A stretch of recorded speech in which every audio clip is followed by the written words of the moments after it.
Un homme sage porte son bonheur en lui-même. C'est ce qu'on raconte à propos de Diogène de Sinope, ce philosophe errant, pieds nus sur les dalles crasseuses d'Athènes, qui dormait dans un tonneau et allumait sa lanterne en plein jour, prétendant chercher un homme véritable.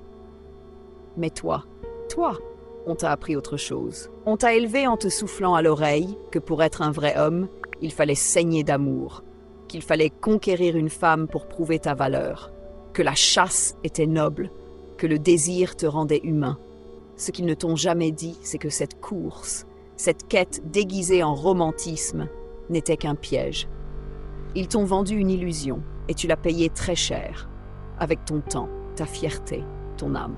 Pendant que d'autres philosophes rédigeaient des traités sur l'éthique ou les astres, Diogène, lui, crachait sur les conventions.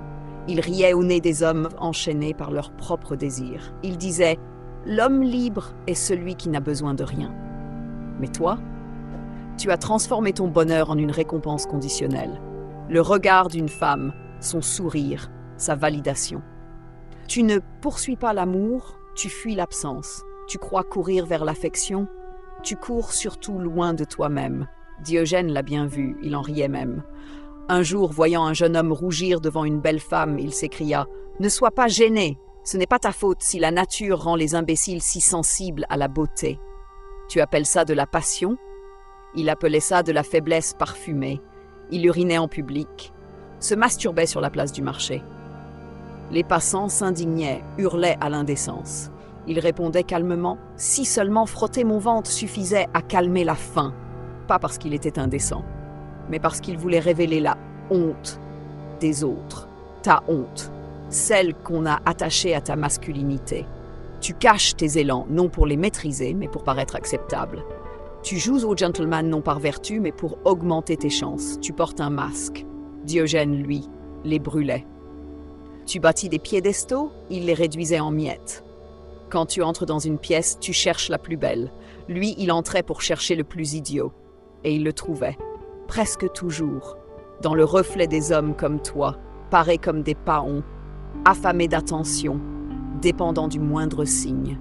Et moi, j'ai jeté ma coupe, disait-il, après avoir vu un enfant boire à main nue. Il s'est dépouillé de tout.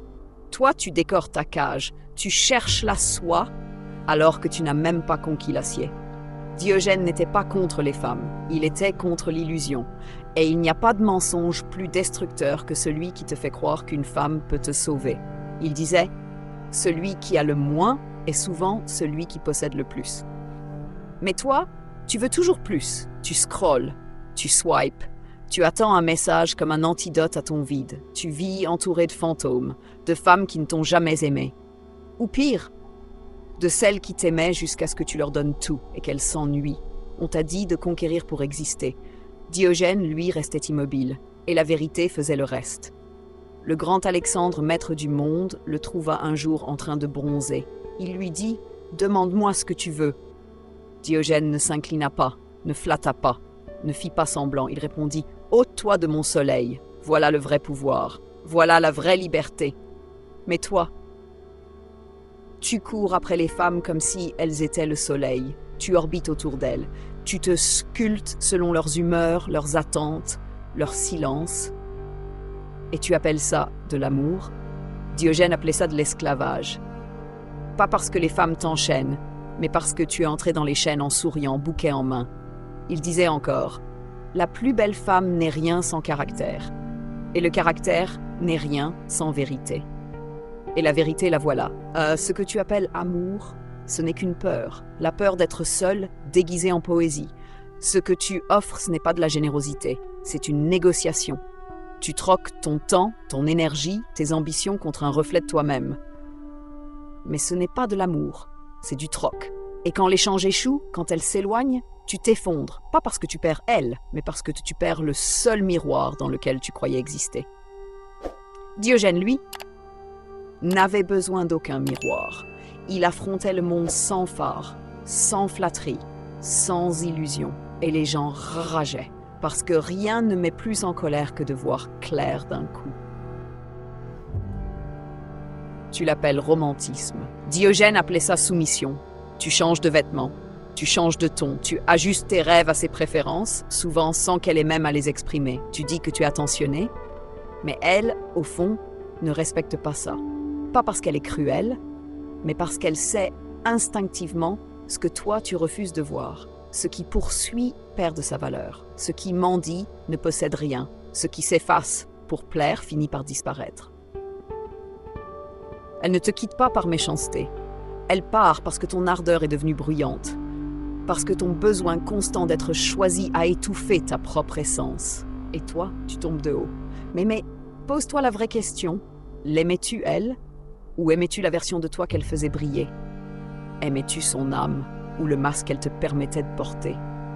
Diogène aurait craché sur cette mascarade. Il n'était pas là pour séduire. Il était là pour éveiller. Il disait « Je cherche un homme, pas un mâle, pas une voix douce. Un homme, un être forgé par le feu, non par les flatteries. Et toi, chaque fois qu'une femme t'ignore, c'est comme si tout ton monde s'effondrait. Mais ce n'est pas l'amour que tu perds. C'est ton miroir. Tu étais convaincu qu'elle allait te sauver, qu'elle allait t'accomplir. Mais comment peut-elle remplir un vide que tu refuses de regarder en face? La vérité, c'est que la majorité de tes gestes ne sont pas faits pour aimer. Ils sont faits pour ne pas être seul. Tu envoies des messages qu'elle ne lit jamais. Tu écris des paragraphes qu'elle ne mérite pas. Tu redoubles d'efforts pour lui plaire, pensant que l'amour se gagne avec la souffrance.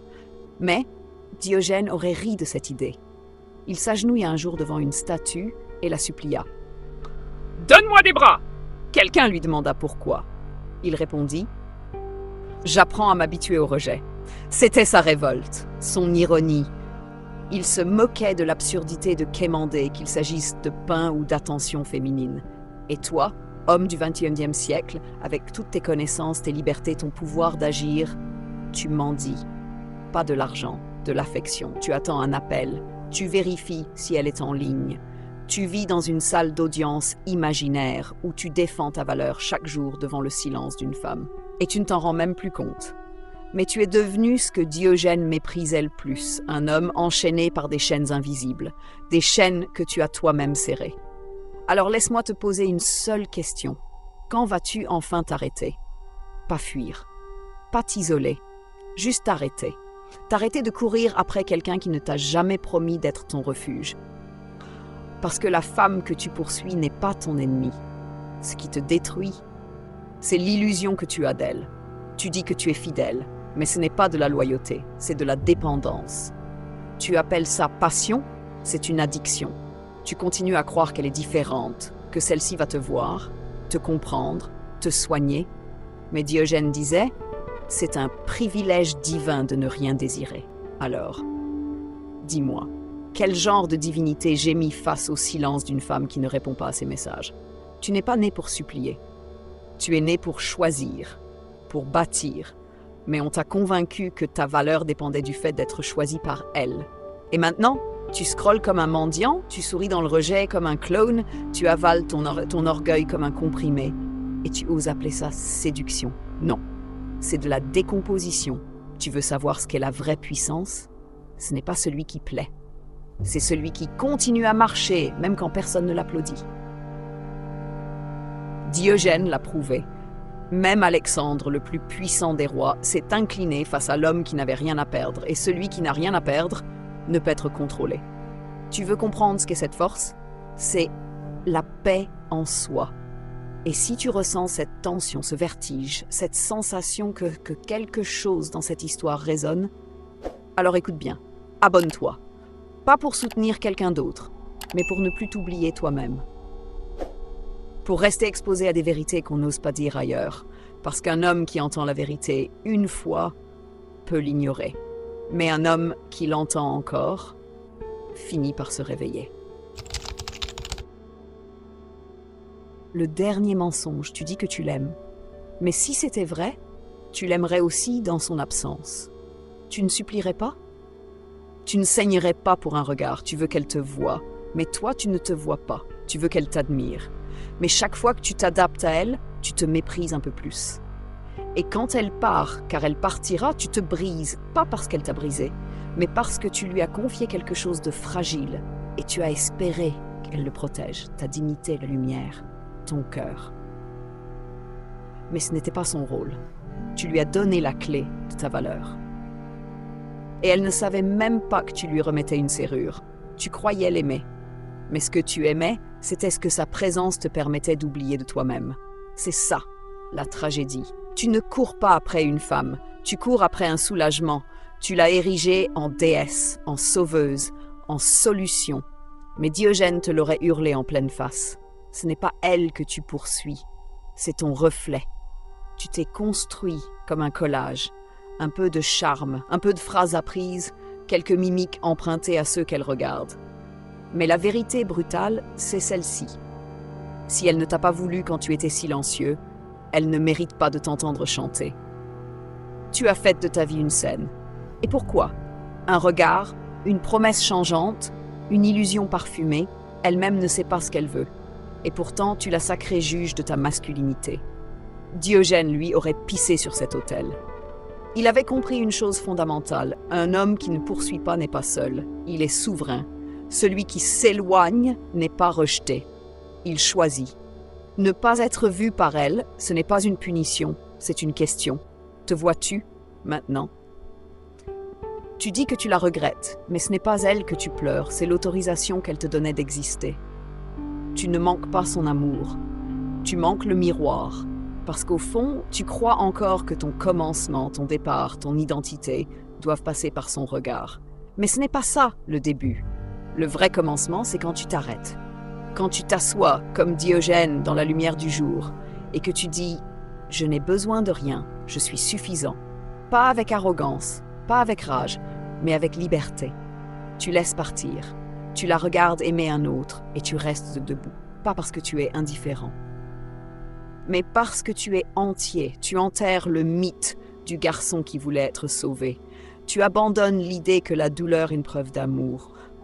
Diogène n'a jamais sacrifié pour séduire, il n'a jamais supplié pour appartenir, il ne s'est jamais agenouillé devant la beauté. Et c'est là, frère, que se trouve la leçon ultime. Ne t'agenouille pas devant la beauté, pas devant le besoin d'être validé, pas devant l'idée que tu dois te briser pour être digne.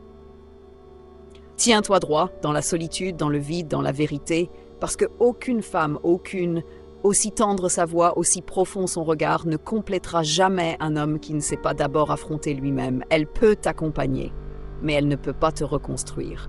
Elle n'est pas ton refuge. Le refuge, c'est toi.